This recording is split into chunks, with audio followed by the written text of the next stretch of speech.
Chapter 12. Maybe there are elevators on the other wall, I said, pointing across the huge dark room. Maybe, Libby repeated doubtfully. Maybe there's a stairway or something, I said. Maybe, she said softly.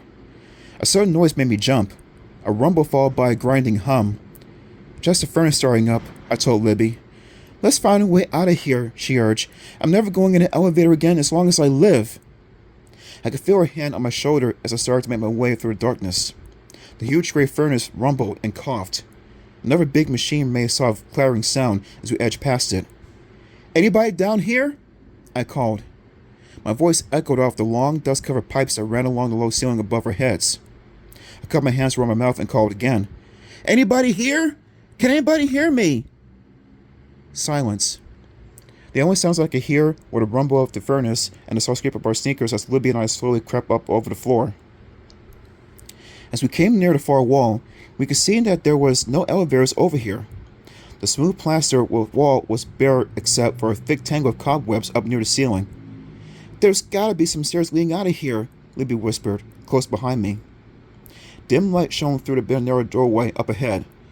Let's see where this leads, I said, brushing stringy cobwebs off my face. We stepped through the doorway and found ourselves in a long hallway. Dust-covered ceiling bulbs cast pale light onto the concrete floor. Anybody here?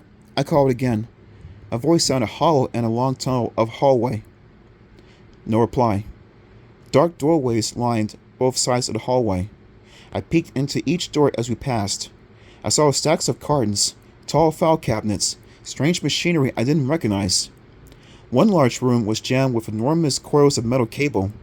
Another room had sheets of metal piled nearer to the ceiling. Hello, I called. Hello! No reply. Flashing red lights inside a large room caught my eye. I stopped at the doorway and stared in at some sort of control panel. One wall was filled with blinking red and green lights. In front of the lights stood a long counter and dials and gears and levers. 3 tall stools were placed along the counter, but no one sat in them. No one worked the controls. The room was empty as the rest of the strange, frightening basement.